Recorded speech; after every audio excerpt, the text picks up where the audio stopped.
வணக்கம். இது தமிழ் குரலின் சிறப்பு நேர்காணல். இன்றைக்கு நம்மோடு இணைந்திருக்கிறவர் மரியாதைக்குரிய பத்திரிகையாளர் மற்றும் வழக்கறிஞர் ஐயா திருமிகு CS கோட்டீஸ்வரன் அவர்கள். சார் வணக்கம் சார். வணக்கம். ஹலோ நேயர்களுக்கு வணக்கம் சார். இப்போ மத்திய அரசு தமிழ்நாட்டுக்கு கொடுக்க வேண்டிய 2000 கோடி ரூபாய் நிதியை நிறுத்தியிருக்கிறார்கள். குறிப்பாக தேசிய கல்விக் கொள்கை நேஷனல் நியூ எஜுகேஷன் பாலிசியினுடைய ஒரு அங்கமாக இருக்கக்கூடிய இந்த PM ஸ்ரீ ஸ்கூல்ஸ்க்கு தமிழ்நாடு இங்கே ஆரம்பிக்க ஒத்துழைக்கலை என்பதற்காக 2000 கோடி நிதி நிறுத்தியிருக்காங்க அப்படிங்கிற மாதிரியான ஒரு செய்தி வந்திருக்கு. இப்போ நம்ம இது எந்த அளவுக்கு பார்க்க வேண்டியிருக்கு? மத்திய அரசு திட்டங்களுக்கு மாநில அரசுகள் இசையில்னா இனி நிதியே வராதா? அதனுடைய இதை எப்படி பார்க்குறீங்க? இது ஒரு புதிய பிரச்சனை கிடையாது. கூட்டணியில் இருந்தாலும் இந்த பிரச்சனை, இந்த மாதிரி தலைவலி, இந்த மாதிரி அழுத்தங்கள் தமிழகத்துக்கு இருந்திருக்கு. கடந்த காலத்தில் அதிமுக ஆட்சி காலத்தில் அன்னைக்கு இருந்தக்கூடிய ஒரு யூனியன் மினிஸ்டர் ஆஃப் ஸ்டேட் அவர் பேரும் மோடி.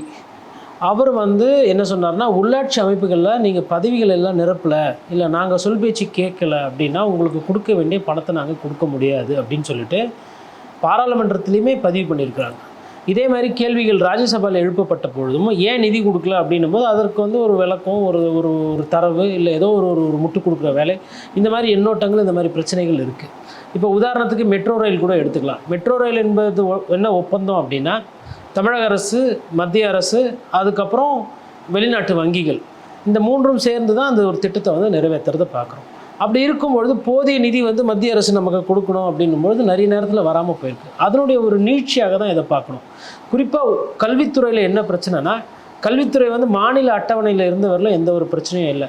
இன்றைக்கி அதனுடைய நிறைய ஜூரிஸ்டிக்ஷனல் பவர்ஸ் இன்றைக்கி யூனியன் லிஸ்ட்டில் போயிடுச்சு, இல்லை கன்கரண்ட் லிஸ்ட்டில் இருக்குது. ரெண்டு மாநிலமும் அதை முடிவெடுக்கலாம், மத்தியும் அதை முடிவெடுக்கலான்ற மாதிரி பண்ணதுக்கு பிறகு என்ன ஆயிடுச்சுன்னா, UGC ஆகட்டும், இல்லை ஸ்கூல் எஜுகேஷன் மினிஸ்ட்ரி ஆகட்டும், யூனியன் அவங்க என்ன பண்ணுறாங்கன்னா, அந்த நிதி கொடுக்க வேண்டியதை அது மாநிலங்களுக்கு நிறுத்தி கொடுக்குறது, இல்லை கொடுக்காமலே விடுறது. இது ஏதோ இன்றைக்கி இந்த சர்வசிக்ஷா அபியான், அதுக்கப்புறமா பிரதமரோட அந்த தனிப்பட்ட விதத்தில் அந்த பள்ளிக்கூடங்கள் கட்டுற அந்த திட்டமானது அப்படின்றதை தாண்டி ரிசர்ச் ப்ராஜெக்ட்ஸ்க்கு, அதாவது உங்களுக்கு ICAR, Indian Council of Agriculture Research, அவங்க தான் பார்த்திங்கன்னா நிறைய உயர்கல்வித்துறைக்கெலாம் ரிசர்ச்சுக்கு பணம் கொடுக்குறது. அதேமாதிரி UGC பார்த்திங்கன்னா உயர்கல்வியில் பணம் கொடுக்குறது. அதேமாதிரி ஸ்கூல்ஸ்க்கெலாம் ஃபண்ட்ஸ் வர்றதுன்னு இருக்குது. அதேமாதிரி RTE, right to education act, அதாவது ஒரு பள்ளிக்கூடம் இருக்குது, தனியார் பள்ளிக்கூடத்தில் அங்கே பக்கத்தில் இருக்கிற மாணவர்கள் படிக்கணும், அவங்க விளிம்பு நிலையில் இருக்கிறாங்க, இல்லை ஏழ்மை கோடில் இருக்கிறாங்க, அந்த மாதிரி மாணவ சொந்தங்கள் அங்கே போய் படிக்கணும்னு சொல்லிட்டு தான் அந்த RTE கொண்டு வந்தாங்க. அதுலேயுமே மத்திய அரசோட பங்கீடோ இல்லை மாநில அரசோ பங்கீடோ நிறைய இடத்துல பிரச்சனைக்கு இருக்குது. அப்போ இந்த கல்வித்துறை என்பது இன்றைக்கி முழுக்க மத்திய அரசோட கட்டுப்பாட்டில் அது இன்னும் மோசமான ஒரு சூழ்நிலையை தான் அது சந்திச்சிட்ருக்கு. அதனுடைய ஒரு எடுத்துக்காட்டு தான் இந்த மாதிரி பணத்தை நிறுத்தி வைக்கிறது. ஒன்றிய அரசுக்கோ இல்லை நடுவண் அரசுக்கோ பண பற்றாக்குறையெல்லாம் இல்லை. அவங்களுக்கு வர வேண்டிய தனிநபர் வருமானம், அதாவது இன்கம் டேக்ஸ் ஆகட்டும், இல்லை டைரக்ட் டேக்ஸ், மற்ற விஷயங்கள் ஆகட்டும், அது ஆண்டுக்கு ஆண்டு கூடிக்கிட்டு தான் போகுது. அப்போது கூடிக்கிட்டு போகும்போது அவங்க கல்விக்கு ஒதுக்க வேண்டிய அந்த பணத்தையே அவங்க சரியாக மாநிலங்களுக்கு கொடுக்கறதில்ல. அதோட ஒரு பிரச்சனை தான் இது. இது ஏதோ புதுசாக வர ஒரு பிரச்சனை இல்லை, இது வருஷம் இருக்கிற ஒரு பிரச்சனை. உதாரணத்துக்கு வெள்ள பாதிப்புக்கு பணம் கேட்கும்போதே இவங்க நம்ம ஒரு 10,000 கோடி கேட்டால் அவங்க ஒரு 150 கோடி இல்லை ஒரு 1000 கோடி அந்த ரேஞ்சில் தான் அவங்க பேசுவாங்க. அதுவே சில மாதங்கள் கழித்து அதில் ஒரு 5இல் ஒரு 2 மடங்கோ இல்லை ஒரு பாதி மடங்கோ இல்லை ஒரு அரை விழுக்காடு அது மாதிரி தான் அவங்க கொடுக்குறாங்க.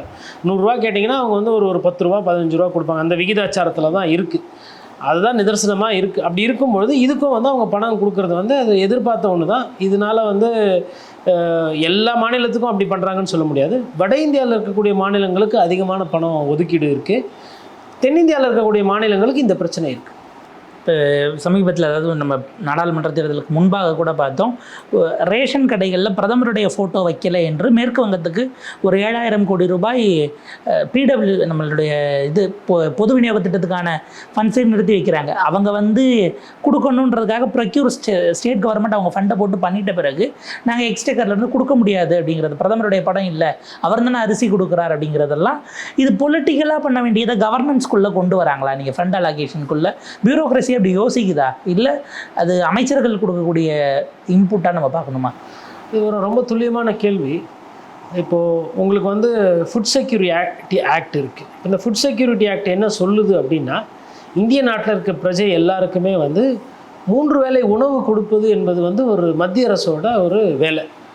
இப்போ மத்திய அரசோட தலையாய கடமையாக கூட இது எடுத்துக்கலாம். ஏன்னா மக்கள் இருந்து 3 வேளை சாப்பிட்டா தான் மக்கள் உழைப்பாங்க. உழைக்கிற பணத்தில் அவங்க வரியை கட்டுவாங்க. வரியை கட்டி இவங்க அரசாங்கம் நடத்த முடியும். இப்படி தான் அரசாங்கம் செயல்படுது. அதனால தான் வந்து அந்த ஃபுட் செக்யூரிட்டி ஆக்டில் வந்துட்டு எல்லாருக்குமே வந்து போதிய அளவுக்கு உணவு தானியங்கள் வழங்கப்படணுன்றது அது ஒரு ஒரு ஒரு ஒரு டியூட்டியாக இருக்கிறது. அப்படி இருக்கும்பொழுது அதை நிறைய நேரத்தில் மறந்துட்டு அந்த மலிவான அரசியல் தன்மைக்கு மத்திய அரசும் இப்போ வருகிறது. அதாவது இது எப்படின்னா, ஒரு காலத்தில் வந்து மத்திய அரசு எப்பொழுதுமே மத்திய அரசு ஒரு அதிகப்படியான பணத்தை வந்து ஒதுக்குறது உண்டு. ஃபுட் கார்ப்பரேஷன் ஆஃப் இந்தியா மூலமா அவங்க வந்து ஒரு கோட்டா சிஸ்டம் வச்சுருக்காங்க. இந்த மாநில ஜனத்தொகை இவ்வளோ இருக்குது, இந்த மாநிலத்தில் விளிம்பு நிலையில் இவ்வளோ பேர் இருக்காங்க, இவ்வளோ ரேஷன் கார்டு இருக்குது, இவங்களுக்கு கோட்டா இப்படின்னு சொல்லிட்டு அது நேரு காலத்தில் இருந்தே வந்து இந்த மாதிரி பண பரிவர்த்தனையோ இல்லை நெல்லாக கொடுக்குறதோ இல்லை வந்து உங்களுக்கு அரிசியாக கொடுக்குறதோ இந்த மாதிரி விஷயங்கள் நடந்துக்கிட்டு இருக்கு. ஆனால் சமீப காலமாக உங்களுக்கு நினைவு நீங்கள் நம்ம கொஞ்சம் யோசித்து பார்த்தோன்னா, நம்ம நிர்மலா சீதாராமன் ஒரு மாநிலத்துக்கு தென்னிந்தியாவில் போயிட்டு அங்கேயுமே வந்து ரேஷன் கடையில் வந்து ஏன் பிரதமர் படம் இல்லை, நாங்கள் இவ்வளவு பணம் கொடுக்குறோமே, எங்கள் படம் எங்கே அப்படின்ற அந்த கேள்வி எழுப்புனாங்க. அன்னைக்கு அம்மையார் நிர்மலா சீதாராமன் எழுப்பின அந்த நேரத்தில் இருந்து பார்த்திங்கன்னா அந்த துணி வந்து இன்னும் பாதிப்பை நோக்கி போகிறது. இதையே வந்து ராஜீவ்காந்தி காலத்துலேயோ வாஜ்பாய் காலத்துலேயோ இல்லை ஐயா குஜரால் காலத்துலேயோ தேவகவுடா காலத்துலேயோ இது போன்ற கேள்விகள்லாம் கேட்கப்படல. மத்திய அரசோட வேலை அந்தந்த மாநிலத்துக்கு தேவையான உணவு தானியமாக கொடுக்குறதோ இல்லை பணமாக கொடுக்குறதோ இல்லை பொருளாக கொடுக்குறதோ இல்லை அவங்க வந்து ஒரு ஏற்றுமதி பண்ணுவாங்க, அதிக அளவில் ஏற்றுமதி பண்ணி அதை வந்து கொள்முதல் பண்ணி பிரித்து கொடுப்பாங்க. அதை வந்து அந்தந்த மாநிலத்தில் இருக்க ரேஷன் கடைகள் நடத்தக்கூடிய அந்த நிறுவனம் வந்து அதை கையகப்படுத்தி அதை அவங்க மக்களுக்கு கொடுத்துட்டு அவங்க ரேஷன் கடையில் வச்சு கொடுக்குறதுனால அந்த ஊர் முதலமைச்சர் படத்தை வச்சுக்குவாங்க. இதை வந்து மத்திய அரசு வந்து அது பெருசாக கண்டுக்கினது இல்லை. மத்திய விஷயத்தில் தான் நமக்கு இருக்கு. ரயில்வே ஸ்டேஷன் போனால் இருக்குது, விமான நிலையம் போனால் இருக்குது, இராணுவம் நம்ம கட்டுப்பாட்டில் இருக்குது, இன்கம் டேக்ஸ் டிபார்ட்மெண்ட் எல்லாமே ஒன்றிய அரசு கீழே இருக்குது, இதில் போய் நம்ம தலையிட வேணாம்னு சொல்லிட்டு இருந்தாங்க.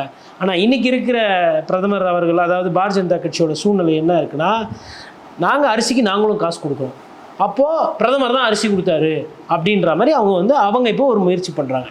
பட் இது வந்து தமிழக அரசியலில் எடுபடாது. காரணம் என்னென்னா, ஐயா அறிஞர் அண்ணா வந்து ரூபாய்க்கு வந்து அரிசி நிச்சயம் ஒரு படி அது வந்து சாத்தியம் அப்படின்ற மாதிரி ஒரு கொள்கை முடிவாகவே ஒரு பிரச்சாரமாகவே வைத்து அந்த பிரச்சாரத்தை தேர்ந்தெடுத்து ஜெயிச்சதுக்கு பிறகு அதை நடைமுறையில் சாத்தியம் பண்ணி காட்டினேன்.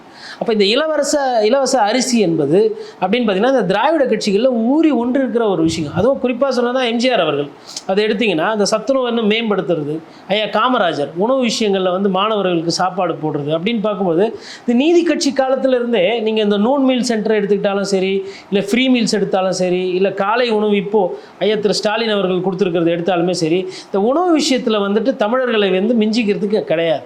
அப்போது இவங்க என்ன யோசிக்கிறாங்கன்னா, இப்போ உணவு போடுறாங்க, இவங்க படத்தை வச்சுருக்காங்க. அம்மா உணவகம் இன்னொரு எடுத்துக்காட்டு.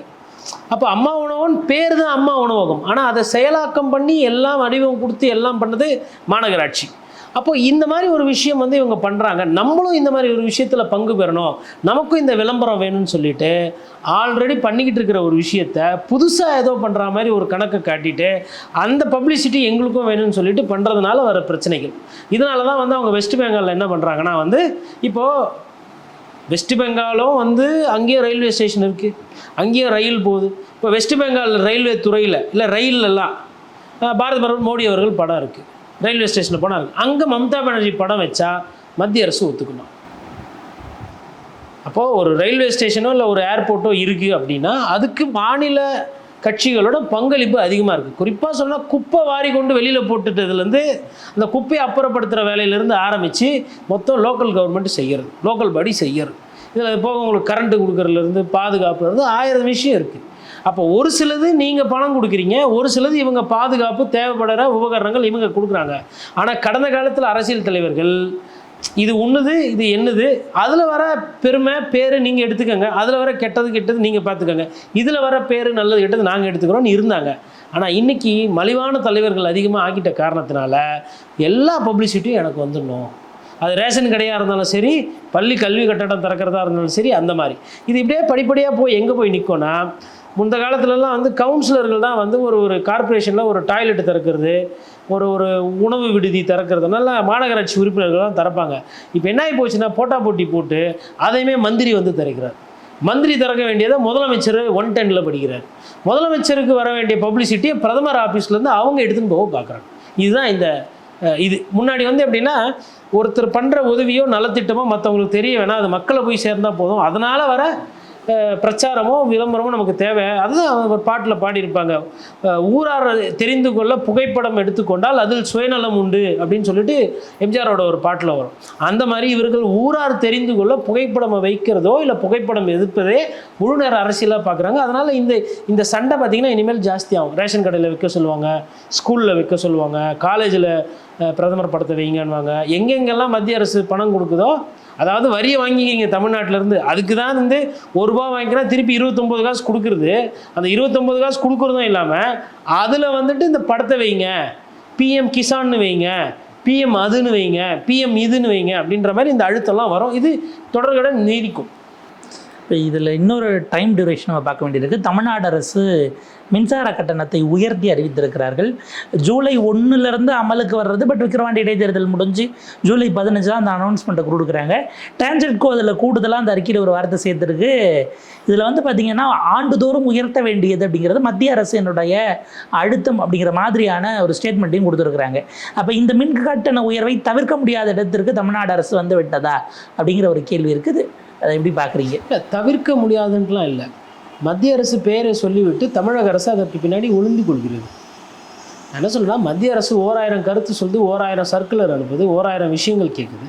ஏன் சிபிஐ விசாரிக்கணும், இந்த கேஸை எங்கள்கிட்ட கொடுத்துருங்கலாம் கேட்குறாங்க. அந்த கேஸெல்லாம் கொடுத்துருவீங்களா?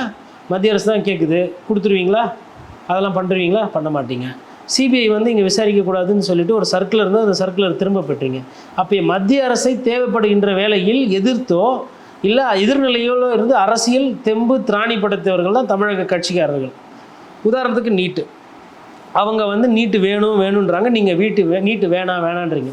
அப்புறம் national education policy, state education policy, இந்த மாதிரி நிறைய கருத்து வேறுபாடுகள், நிறைய திட்டங்களில் எதிர்க்கு முரண் இருக்குது. ஆனால் இந்த கரண்ட் பில்லுன்னு வரும்போது மத்திய அரசும் மாநில அரசும் சேர்த்து மக்களுக்கு வந்து ஷாக் அடிக்கிற மாதிரி ஒரு வைத்தியத்தை கொடுக்குறாங்க.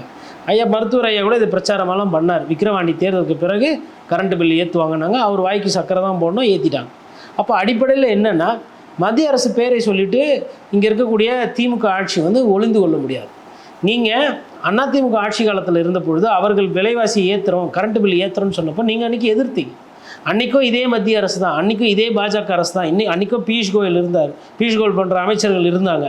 இன்றைக்கும் டான்ஜெட்கோ, அன்றைக்கும் டான்ஜெட்கோ நட்டம் தான், இன்றைக்கும் டான்ஜெட்கோ நட்டத்தில் தான் போகுது. அப்போ அன்றைக்கி ஒரு நிலைப்பாடு எடுக்கிறீங்க, ஆட்சிக்கு வந்த பிறகு நீங்கள் வேறு நிலைப்பாடு எடுக்கிறீங்கன்னா அப்போ மத்திய அரசு மேலே எங்களுக்கு பிரச்சனை கிடையாது. நீங்கள் மத்திய அரசு சொல் பேச்சு கேட்குறீங்க.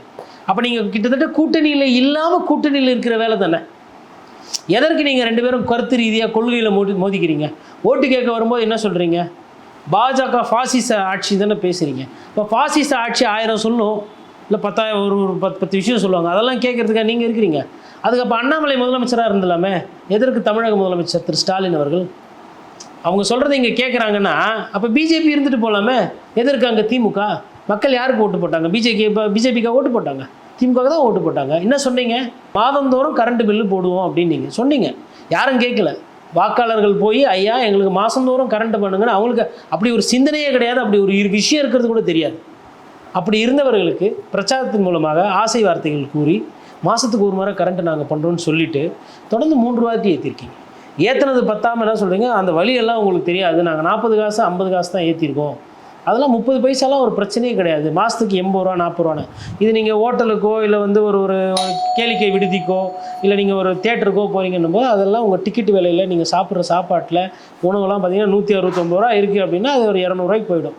சாப்பிட்ற சாப்பாட்டில் போடுற துணிமணியில் தான் அந்த கரண்ட் பில் வந்து ரிஃப்ளெக்ட் ஆகி பொதுமக்களோட வயிற்றில் அடிச்சிடும். இது வந்து தெரியல. அதாவது ஒரு பட்ஜெட் போடுகின்ற மாநிலமாலேயே ஒரு 4 லட்சம் பட்ஜெட் போடுகிற மாநிலமால் வந்து அந்த கடன் சுமையை ஏற்றுக்க முடியல, சரி செய்ய முடியலன்னா 20,000 30,000 வாங்குகிற சம்பளம் வாங்குறவங்க எப்படி அதை சரி செய்யும்?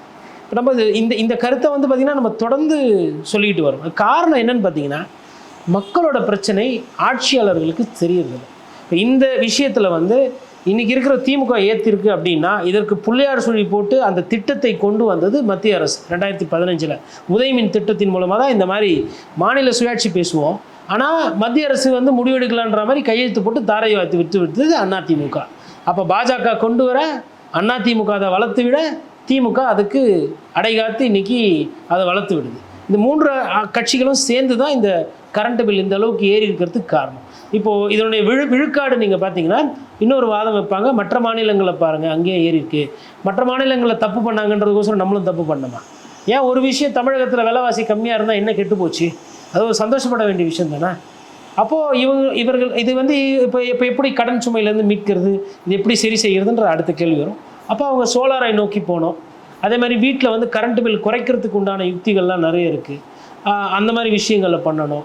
இவங்க இன்னொன்று மீட்டரும் வந்து இப்போ என்ன பண்ணிட்டாங்கன்னா, ஒரு வீட்டில் வந்து எத்தனை மீட்டர் இருக்குதுன்னு பார்த்து அந்த 100 யூனிட் சப்சிடி கொடுக்குறதுனால நிறைய இடத்துல இந்த 2-3 மீட்டர் இருந்ததெல்லாம் சப்மீட்டர்லாம் தூக்கிட்டாங்க.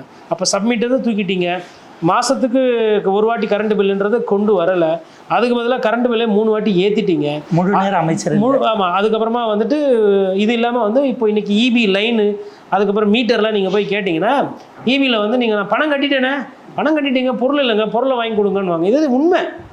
நீங்கள் அப்போது கேபிள் வாங்கி கொடுக்கணும், மீட்டர் வாங்கி கொடுக்கணும், எல்லாத்தையும் வாங்கி கொடுத்துக்கிட்டிங்கன்னா தான் உங்களுக்கு அந்த இது இல்லாமல் சட்டத்திருத்தத்தில் ஒன்று கொண்டு வந்தாங்க. அதாவது ஏற்படக்கூடிய அந்த சின்ன சின்ன ரிப்பேருக்கெலாம் இனிமேல் கன்சியூமரே காசு கட்டணுன்ற மாதிரி கூட ஒரு ரெகுலேஷன் நடுவில் போன வருஷம் கொண்டு வந்து சர்ச்சையாகணும். பொருளை நம்ம வாங்கி கொடுத்தா அவங்க சர்வீஸ் வந்து பண்ணுவாங்க. அதாவது அவங்க உட்காந்த இடத்துல நிலக்கரி வாங்குவாங்க, சோலார் வாங்குவாங்க, அதிக காசு கொடுத்து வாங்குவாங்க, அதில் முறைகேடுகள் வரலாம், ஊழல்கள் வரலாம், அதை பற்றிலாம் அக்கறை இல்லை. ஆனால் நம்ம தொடர்ந்து கரண்ட் பில்லு கூட கட்டிகிட்டே இருக்கணும் உழைக்கிறவங்க. இதுதான் அந்த திட்டம். இதற்கு வந்து மத்திய அரசு கொண்டு வந்த இந்த சிறப்பான திட்டம் வந்து அவர்கள் சொன்ன போது என்ன சொன்னாங்கன்னா, சீரான மின்சாரம், விலை குறைவான மின்சாரம், தரமான மின்சாரம் இந்தியா முழுவதும் சொன்னாங்க. சொன்னது அது நடக்கிறது என்னென்னா, சீரான மின்சாரம் வருதா அப்படின்னா நிறைய வீட்டில் வோல்டேஜ் ஃப்ளக்சுவேஷனில் பொருள்லாம் பற்றின்னு போகுது. இதை பார்க்குறவங்க தான் இதுக்கு சாட்சி. அதே மாதிரி மின்தடை இல்லாமலாம் எல்லாம் இருக்குது. கேட்டால் மெயின்டெனன்ஸுன்றாங்க. அடிக்கடி எப்போல்லாம் மின் பற்றாக்குறை வருதோ அப்போல்லாம் மெயின்டெனன்ஸ் வந்துடும், மற்ற நேரத்தில் மெயின்டெனன்ஸ் இருக்காது. அப்போ அது 3வது வந்து உங்களுக்கு இந்த லஞ்ச லாவணியம் என்பது மின்னகத்திலேயோ மின்சாரத்துறையிலோ இருக்கிறதுனா ஆமாம் இருக்கிறது. அது ஒரு சிக்கல் இருக்குது. திமுக திரும்ப சொல்லுவாங்க, இன்னமும் கூட டிமானிட்டைசேஷன் ஜிஎஸ்டிக்கெலாம் பிறகு எம்எஸ்எம்இ செக்டார்ஸ் பெரிய லெவலுக்கு அவங்க அதுலேருந்து இன்னமுமே மீண்டு வராமல் இருக்காங்கங்கிற குற்றச்சாட்டுலாம் வச்சுட்டு இருக்கும்போது, இப்போ இந்த மாதிரியான மின்கட்டண உயர்வுகள் இங்கே இருக்கக்கூடிய அந்த நிறுவனங்களை பாதிக்காதா? அதை நம்ம கவனிக்காமல் திமுக வந்து இந்த கருத்தை சொன்னாங்க. எப்போ சொன்னாங்கன்னா எதிர்கட்சியாக இருந்தப்போ சொன்னாங்க. ஆல் இண்டியா மேனுஃபேக்சரர்ஸ் அசோசியேஷன் ஒன்று இருக்குது, அது கேஇ ரகுநாதன் சொல்லிட்டு அவர் வந்து தலைமை பொறுப்பில் இருக்கார். அவர் வந்து இப்போ இன்றைக்கி இன்னும் பெரிய பாடி அசோசியேஷன் கூட போயிருக்கார். இப்போ அவங்கெல்லாம் என்ன சொல்கிறாங்கன்னா, இப்போ கிண்டி எஸ்டேட் எடுத்துக்கோங்க, நம்ம அம்பத்தூர் எஸ்டேட் எடுத்துக்கோங்க, அதேமாதிரி சிப்காட் ஏரியா, கும்முடிப்பூண்டி, இந்த சைடு வந்து திருவத்தூர் தாண்டி 200 எர்ணாவூர் அந்த போன்ற இடங்கள், கோயம்புத்தூரில் வந்துட்டு உங்களுக்கு இந்த மோட்டார் பம்பு, சிலிண்டர் இந்த மாதிரி பாகங்கள் செய்கிறது, அப்புறம் கிருஷ்ணகிரியில் ஒரு சில வெளி இடங்களில். இப்போ இந்த மாதிரி இண்டஸ்ட்ரியல் எஸ்டேட்ஸ் எல்லா இடத்துலையுமே இந்த சிறு குறு தொழில் முனை பண்ணுறவங்க இருக்கிறாங்க. இப்போ அவங்களுக்கெல்லாம் வந்து கரண்ட் என்பது ஒரு மிக முக்கியமான ஒரு மூலதன பொருள். இப்போது தொடர்ந்து ஜிஎஸ்டி பாதிப்பு, மழை வெள்ள பாதிப்பு, பண மதிப்பீடு பாதிப்பு, அது இல்லாமல் ஜிஎஸ்டி அழுத்தம், இந்த 4 விஷயம் பார்த்திங்கன்னா சராசரி 2 வருஷத்துக்கு ஒரு வாட்டி 2 வருஷத்துக்கு வந்து அவங்களோட வாழ்வாதாரத்தை ரொம்ப மோசமான ஒரு நிலைக்கு தள்ளியிருக்கு. அப்படி இருக்கும்போது இந்த கரண்ட் பில்லு கூடுதல்னும் போது அவங்களுக்கு மேலும் அது ஒரு சுமை. அப்போது இவங்களுக்கு என்னென்ன அடிப்படையில் அந்த மக்களோட அந்த பிரச்சனை, வியாபாரம் சிறு குறு தொழில் பண்ணுறவங்களோட அந்த பிரச்சனை என்பது புரியல. அப்போ அது புரிஞ்சிருந்தால் இவங்க என்ன பண்ணியிருப்பாங்கன்னா, டிஎன்ஆர்சி சொல்லும், 1000 சொல்லும், அப்படியே அதை கேட்கணும்னு கிடையாது. உச்சநீதிமன்றத்து தீர்ப்பு தண்ணியை திறந்து விடு அப்படின்னு கர்நாடகத்துக்கு கொடுக்குது. உச்சநீதிமன்றத்தை விட டிஎன்ஆர்சி ஒன்று பெரிய ஒரு இந்த நாட்டினுடைய வந்து ஒரு மிகப்பெரிய ஆளுமைக்கு உண்டான ஒரு இயக்கம் அல்ல. அப்போ உச்சநீதிமன்றம் கொடுக்கும்போது சித்தராமையா சொல்கிறாரு தண்ணி வந்தால் பார்க்கலான்றாரு. அப்போது அதையும் பார்க்குறோம் நம்ம, இங்கே இதையும் பார்க்குறோம். டிஎன்ஆர்சி சொல்லிடுச்சு, மத்திய அரசு சொல்லிடுச்சு அப்படின்னா, இப்போ மத்திய அரசு சொல்கிறத காங்கிரஸ் கட்சி கர்நாடகத்தில் செய்ய மாட்டேங்குது. தண்ணி திறந்து விடுனா திறந்து விட மாட்டேங்குது, ஒரு டிஎம்சி தண்ணி. அதை யார் கேட்குறது? அதை எதிர்த்து யார் போராட்டம் பண்ணுறது? அப்போது நீங்கள் இதை தான் ஒரு பதிலாக நீங்கள் சொல்ல போகிறீங்கன்னா அந்த பதிலை மக்கள் வந்து கண்டிப்பாக யோசித்து பார்ப்பாங்க.